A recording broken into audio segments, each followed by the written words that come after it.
All right, explore, exploit. The big idea here is what we are discussing is algorithm design to maximize human autonomy. And the area of our discussion is that this notion of explore, exploit, which is also discussed in the literature as one-armed bandits.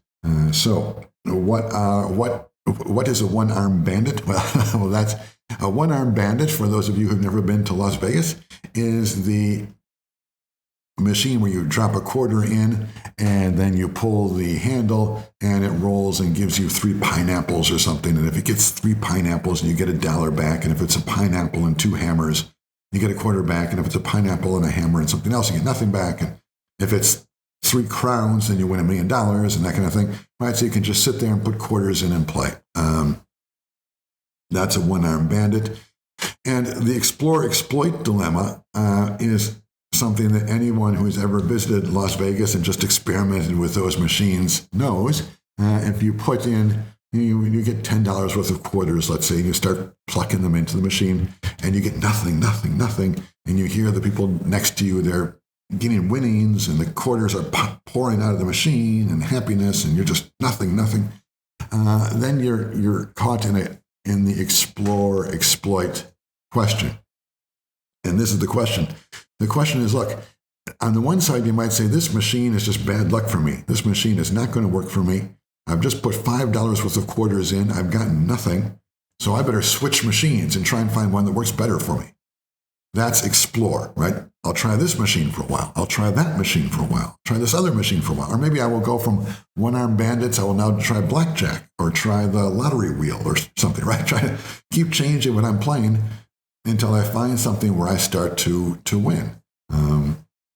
That's explore. But exploit, by contrast, is the idea that, well, you find something that works for you and you just stick with it. And once you've plucked in $5 worth of quarters into this machine, well, then you've made this big investment in the machine, and you think, look, I mean, I should exploit this investment. A win has got to come up soon, right? It's 5 times 4, so it's $5 times 4, right? So it's 20 quarters that I've lost. Just in the next 10 quarters, there's got to be a win here, right? So that's exploit. So explore is the idea that where you kind of look around and try to find the blackjack or the one-armed bandit or the thing that works for you. When you're looking for jobs, it's explore is when you try to be an insurance salesman, then a lawyer, then this, then that. That's explore. Exploit is when you say, I'm just going to stick with one thing and try and get all I can out of this. As you might do if you say, I decide my career is philosophy, so I'm going to just keep doing philosophy year after year, even if I have some bad years when no publications or something. I'll just keep doing it and have confidence that over the long run it will work out for me. That's exploit. So I plugged into Dali, 2 people playing one-armed bandit slot machines in Las Vegas casino. They're next to each other. Their faces are visible. One person is envious. One person is joyful because he wins a big pot. Or he wins. Looks like it's a woman who won the big pot. And then there's the guy back there who is all frustrated. That's the explore-exploit dilemma, right? The guy in the background sees this woman is overjoyed. And you can see this is earlier days of Dali's from 2022. So the image is not very good. The woman looks kind of like a crazy woman, and the guy looks also kind of like a crazy man. They both look crazy. But it captures the idea, right? The poor guys are plucking his quarters in, and the woman is like happy because she just keeps winning the winnings. And so the guy's tempted, look, do I explore? Do I look for a different machine, or do I just stick with this one where I've put all my money in? That's explore, exploit. And now I'm asking, how does that connect with, I've said how it connects with one-armed bandits. I'm asking how does it connect with serendipity, and how does it connect with autonomy? And that's what we will look at next. So we're sticking with the Netflix example, and this is a real example. This is kind of the Netflix challenge. As a business, it's the behavioral challenge, not necessarily the ethical challenge. It's the idea. Netflix, as we've said, they want you to stick with their platform. They want you to watch show after show after show with them. And they know what you want, right? This is the exploit. After you've watched 10 episodes of Poirot, and there's 10 more episodes left, well, they know what you like. So they do not need to offer you different shows or something. They don't need to explore with other interests. They know your interest. So they exploit that, and they just keep offering you more Poirot until it runs out of Poirot, right? But now, once Poirot runs out, that's when you get the explore, exploit question. The explore, exploit question is just like the one-armed bandit. Should Netflix give you another show which is just like Poirot or very similar, or should they try to give you something which is a little crazy, a little off the wall? Instead of a detective movie, maybe kind of an action adventure like Mission Impossible or Die Hard or some Superman or Spider-Man or something like that. And it's really hard for Netflix to know that. On the one hand, if they keep exploiting, if Netflix keeps showing you series and movies and videos and streaming that is really like the last thing you've seen, at some point you become bored, right? And then you leave Netflix. You say, look, they keep showing me, first it's Mission Impossible, and then it's Die Hard, and then it's another one about a kidnapping and Liam Neeson or something. And they're all kind of the same. There's always some innocent person is taken away, and then some person has to come rescue them with crazy secret skills or something. And it's great for the first 5 or 10 movies, but after a while, you just get tired of it. So if Netflix keeps exploiting, if they keep showing you the same thing over and over again, then they lose you as a viewer. So they want to give you something which is similar to what you've seen, but again, they don't want to go too far. So that's exploit. Explore, on the other hand, for Netflix is, as I say, when they show you something which is completely off the wall, when they show you something which is completely different than what you have seen before. And so that might be, if you've been watching these detective movies, it might be all of a sudden they switch up and they give you a documentary about a jazz musician or something. I'm not sure. And then you watch that. Let's say they give you a documentary for a jazz musician, and you watch that for 12 seconds. You say, no, forget it, turn the TV off. Well, Netflix learned something there, right? Netflix learned, they explored, and they learned jazz is not for you. So they're not going to give you another jazz recommendation. So when you turn it back on again, they're probably going to go back to exploit, and they're going to show you something like the movies you'd previously enjoyed. But when those run out, or when they sense that you might be getting bored, they're going to have to, sooner or later, they're going to have to explore again. They're going to have to try to show you something which is different, to see if they can find some new interest to tempt you, to get you involved in something else to watch. And so if they gave you a documentary about a jazz singer that was a failure, then maybe they gave you I'm just making this up, maybe they give you a romantic comedy with Sandra Bullock or something, or Meg Ryan as a new one. Or the Barbie movie or the Oppenheimer, whatever is different than what you've been looking at recently. So once again, the process repeats. And do you just turn the TV off immediately? Or do you sit through and watch the movie for 5 minutes, 10 minutes? You watch the whole thing to the end. Netflix learns from that. And they are constantly involved in this game, this back and forth between, on the one hand, using the knowledge they have about you to give you programs that they are 99% sure you will like. And on the other hand, exploring, trying to find new things that you will like, because they know that if they keep giving you the same thing over and over again, you will leave. So they have to find new things. But the cost of finding new things is that if you don't like it, then you also leave. So, I mean, Netflix has a hard time. If they give you the same thing over and over again, you leave. If they give you something which is too different, you also leave. They have to find exactly the right spot. They have to find something which is sufficiently different than what you're used to keep you interested, to keep you attuned, but something that's also similar enough to what you've seen, so you don't just turn it off in disgust. Just turn it off and say, this is too weird, too different for me. Right? So that's the explore-exploit dilemma in what's called predictive analytics. Predictive analytics is just the general idea that you will be recommended something that fits you. It doesn't matter whether the recommendation is a movie to watch or a job to have or a partner to marry or anything, or music to listen to or anything. Predictive analytics is just the idea that data and algorithms can be used to give you the next happy choice. But as I say, everyone who does predictive analytics is caught in this explore-exploit dilemma. On the one hand, how many times can you give someone the same thing that they've already had and keep them happy? And to what extent can you explore? How frequently can you show them something completely different and not have them leave the platform and never come back? Terrifically difficult human challenge. And that then is, in a certain sense, a way of, at least what I'm proposing here, is it's a way of maximizing autonomy. If you can find the right balance between explore and exploit, then on the one hand, right, you are providing the reward of autonomy, of self-determination. You are letting people choose for themselves what they want and enjoy that choice when they're watching another episode of Poirot. But you're not completely trapping them in that, because you are showing them occasionally some new things.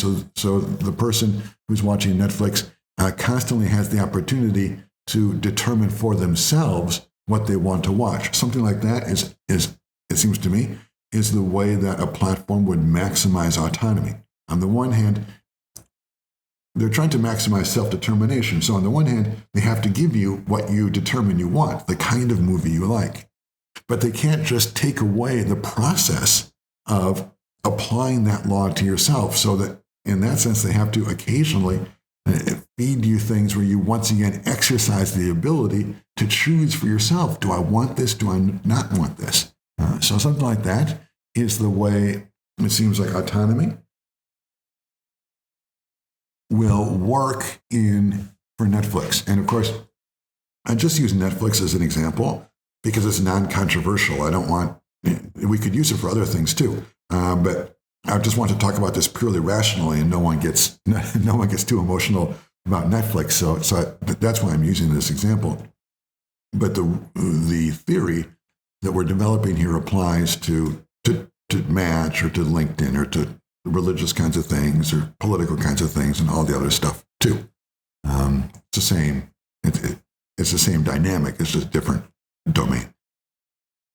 So we are at the Netflix behavioral challenge, and we've said there's this balance between explore and exploit that they want to keep you on platform. And then what I'm saying is that there's also a kind of an accompanying ethics challenge, and that is that you could maximize autonomy, and that's what I just got done saying, right? That maybe these two challenges, maybe you could conceive them as fitting together, right? That you can both maximize the behavior, the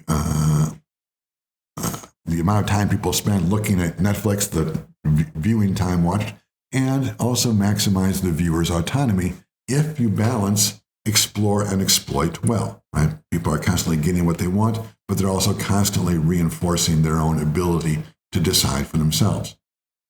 So I think that makes sense. And then that connects with, I want to talk now about something very specific for AI engineers and designers and people involved in computer science.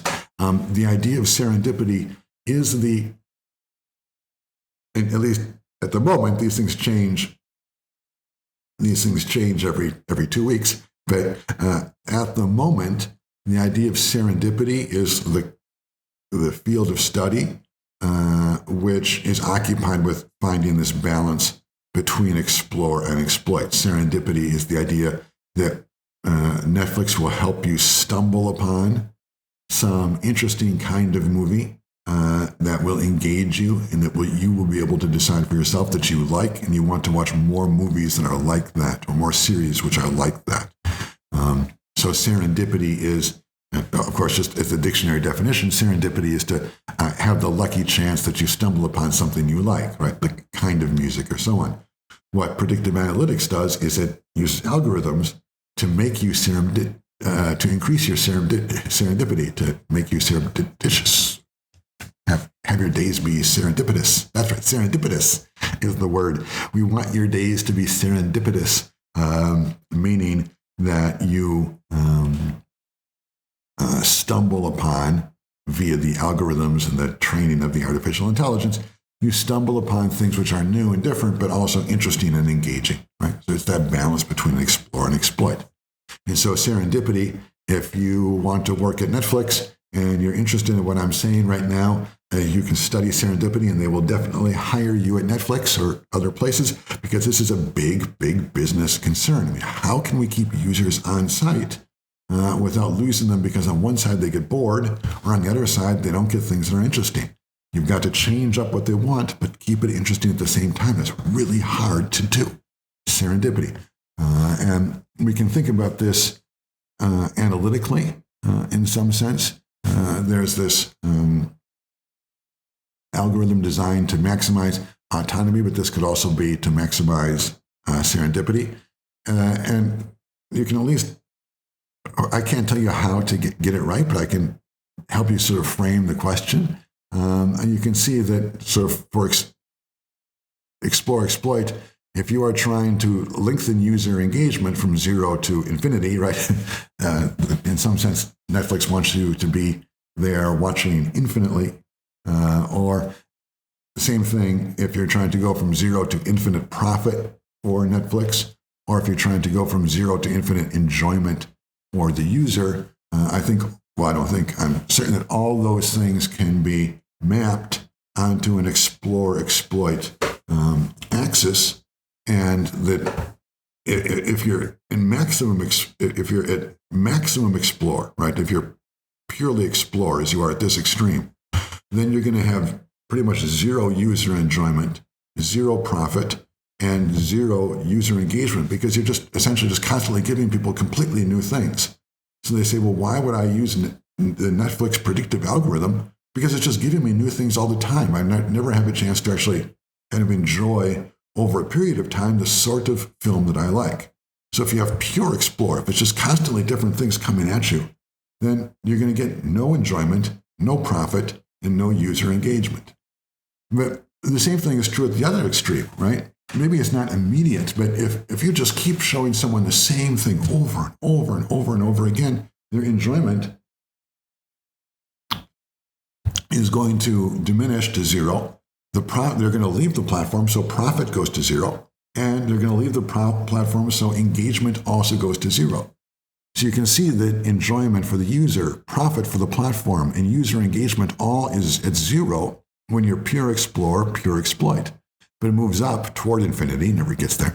It moves up as you move along this curve, as you get this balance between explore and exploit. The hard point is, or the difficulty in what you're looking for is the top of the curve there. What is that point? How do you balance explore and exploit? And also,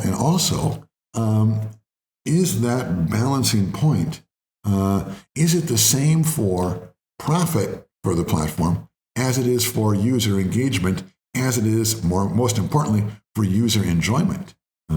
If you're a Netflix user, is your enjoyment as a user going to occur at the same point as the maximum profit for Netflix? Is the curve identical, or at least the top point of the curve? Is it identical for those two things? And there's a lot of factors that come in there, right? Because you've got to think about also Netflix pays different amounts of money to the producers to show Poirot versus show Shetland versus show something else. So it's extraordinarily complicated. You need artificial intelligence to figure all that out, right? I don't think they have figured it out even with artificial intelligence, but you can at least understand, conceptualize the problem, right? And this is what the problem looks like. And it's this curve between explore and exploit. If you have pure explore and no exploit, you're at 0. If you have pure exploit and no explore, you end up at 0. And what is the balance? How do you maximize that? 1, and 2, is that point of maximization, is it the same or similar for user enjoyment and platform profitability? Not sure. So that's uh, the Netflix challenge. If you're interested in this kind of field and you're in computer science, then one area where you might want to investigate this is in the literature on breaking filter bubbles in social media. You probably know that filter bubbles is this idea that, especially in TikTok, it's very powerful, but it tends to happen generally in social media, that when you express an interest in something, and people talk a lot about this in politics because it's a fairly obvious case, so I will just stick with that. When you express an interest in, let's say you express an interest, we'll take a kind of off the, not one of the main candidates, but let's say that, I'm not sure how to pronounce the name, kind of an idiosyncratic candidate, the Ramaswamy person, younger guy with everyone agrees some interesting ideas. Some people like them, some people don't like them, but he certainly has interesting ideas.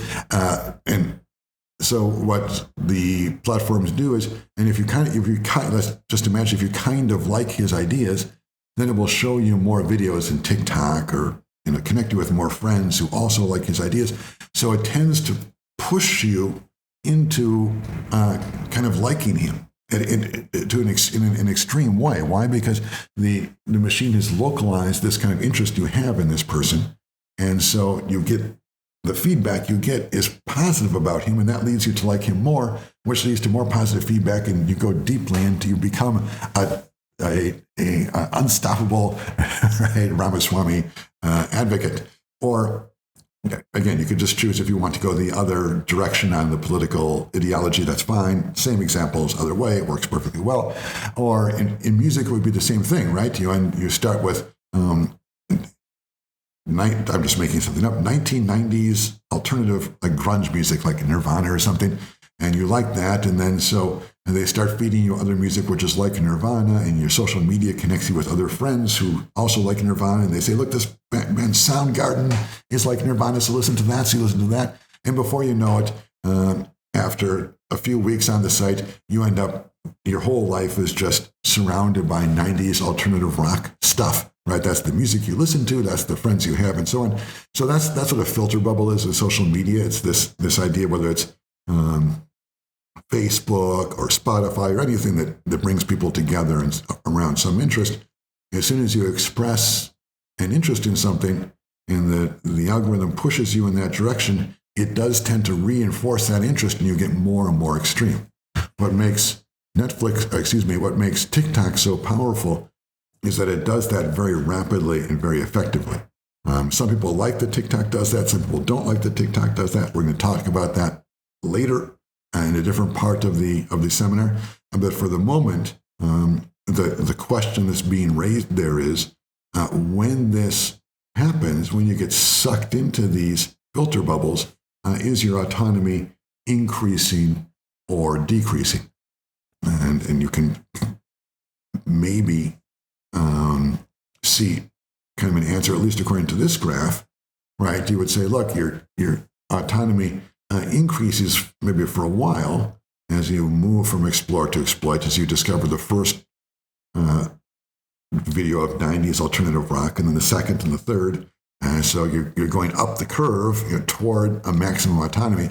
But then when you find you've been listening to the same song over and over again for a week, right? Then you're in the exploit phase, then your autonomy is disappearing, right? So if you want to maximize autonomy in predictive analytics, right, you might look at the literature on filter bubbles and how some people are trying to break those bubbles or trying to introduce new interests to people within the same general kind of domain. So if it's a musical Spotify, let's say a musical platform, work on bursting filter bubbles is essentially work on exploring. It's work on trying to find ways, or it's also work on serendipity. It's work on trying to find ways to get users interested in new kinds of music so they don't get trapped in that one kind of bubble of everything being the same. Okay. So you can ask yourselves, just take a few minutes and ask, just from your own experience in your own work in this area, how might you maximize user autonomy? What would be an area that you're familiar with? Maybe you're familiar with musical platforms or something else. I'm not sure each of you will have your own area of work in computer science.